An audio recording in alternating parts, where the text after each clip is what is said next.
All right, so there's a lot of threads to go around, a lot of these videos where you're, to respond to, and I feel bad because I don't always get a chance to respond to them, and then they disappear before I remember.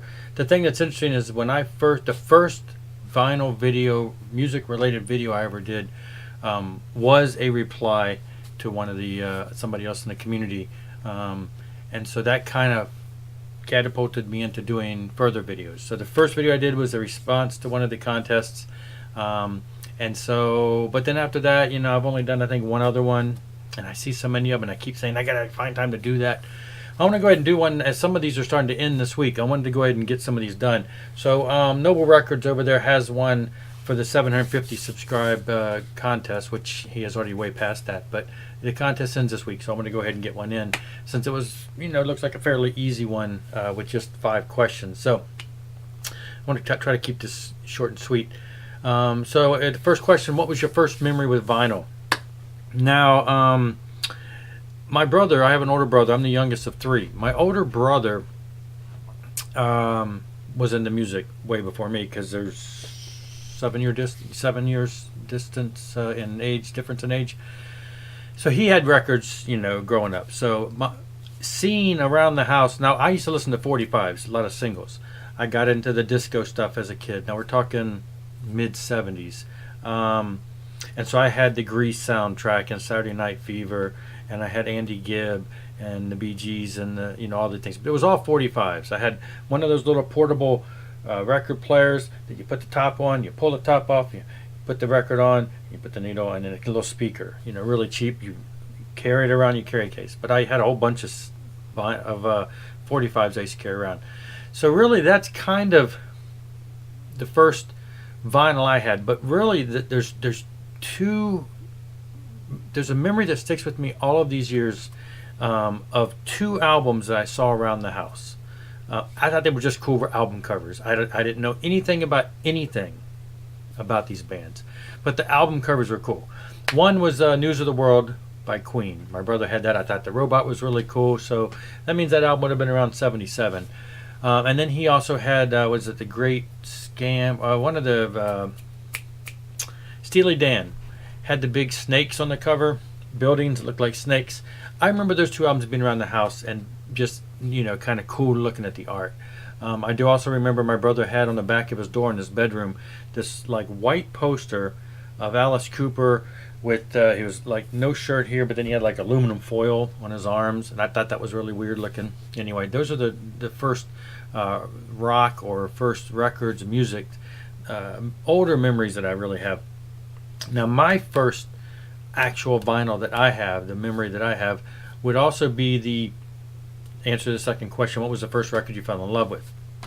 And that was Kiss Love Gun. Now, this came out in, what was it, 76 or 7?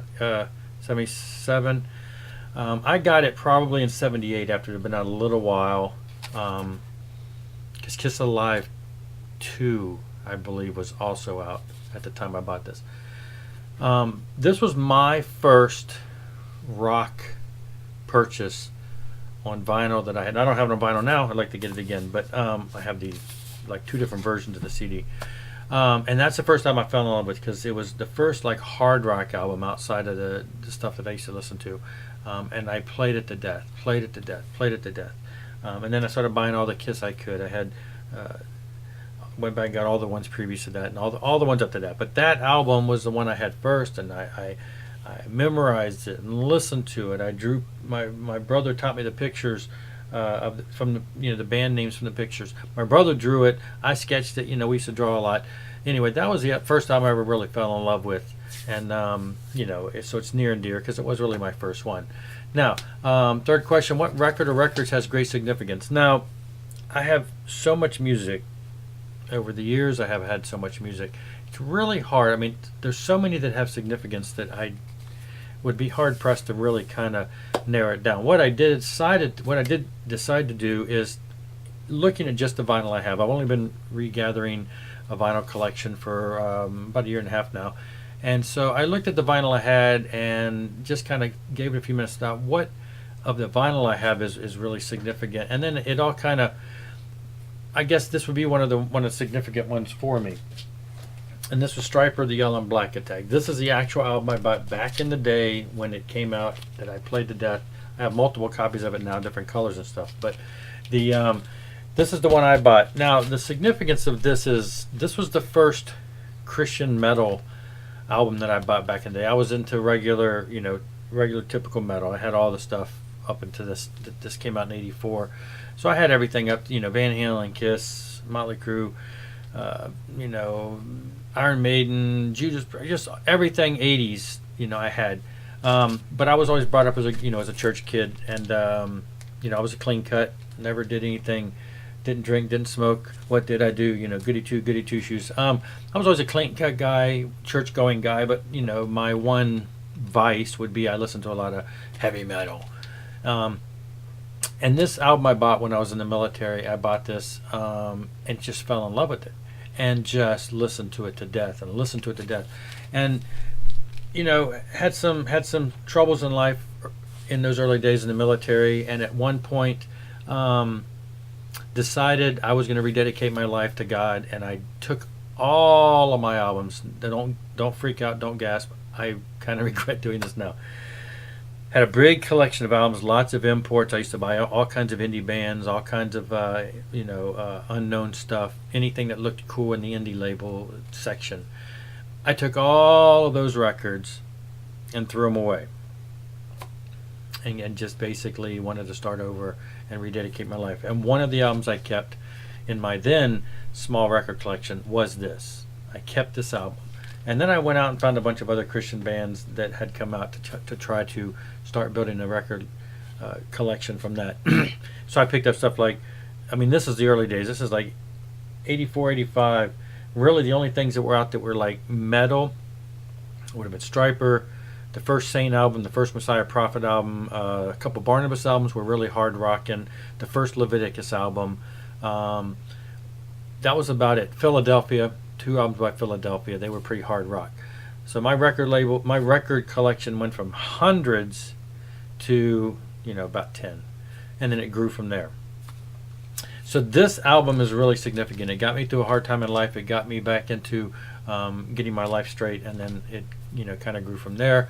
And so that's one of the significant albums. There's a bunch that I could probably pull to, but it'd just be too many. So I'm gonna stick with just that one.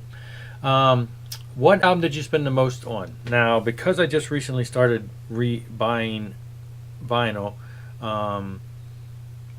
I can kind of remember which one it was, and it was one that I just recently featured in a video, and that is the newest Neal Morse Similitude of a Dream. It's a triple vinyl. I bought it from a guy, and I got a real good price on it, but it's triple. It's on this wine color, which is very limited, and he gave me an amazing price on it. But still, it was the most I've spent so far on any one set. It is triple. I picked up one of the other ones I mentioned in the video, another Neal Morse related, a triple Spock's Beard vinyl, and it's a triple disc too. But I got that from their record label when they had it on sale for like $15. Couldn't believe that. That was an amazing steal. This one now goes for hundreds of dollars. I didn't spend anywhere near that, but I did. This is the most I've ever spent on a single, record. Even though it's triple, just a single release. What's my ultimate grail? Because I'm fairly new at rebuying records right now, anything and everything that I find at a good price, I bind. So my collection has got so many holes in it. It's not like there's any one thing at this point that I'm like looking for. I'm just going out there and looking, and if I find something for a good price, I buy it to build up the collection. I have thousands of CDs, and so most anything I really ever wanted, I probably have on CD, and don't know that I need it on vinyl, or don't know that I really want it on vinyl, or don't know that it's really, really hard to find. So it's kind of like I'm still in such an infant phase now that it's basically anything I see, I'm looking at things, and I just kind of add them to a want list and kind of watch the prices. So at this point, I can't say I've got my eye on any one thing that's hundreds of dollars and I'm waiting to buy, or something that's really hard to find. This for a while was, because it went out of print really quick, and it went up in price really quick. So that was something I kind of really wanted to get, but again, it's a fairly new release, so it wasn't like it was something from 20, 30, 40 years ago. So at this point, I really can't answer that because I just want to get anything at this point. I'm getting what I need to fill all the gaps. There's so many gaps. Anyway, so I'm not going to settle on just one ultimate grill at this point because I really haven't given it that much of a thought. So hopefully that doesn't disqualify me. Anyway, I'm going to stop you here, and that's the contest 5 questions, and I want to get this entry in before it ends. Thanks a lot. I'm going to hopefully maybe over the next week or so try to concentrate on getting some of these other entries in for people who are doing this, just so I can be a good vinyl community person. Anyway, thanks a lot for watching. Rock on.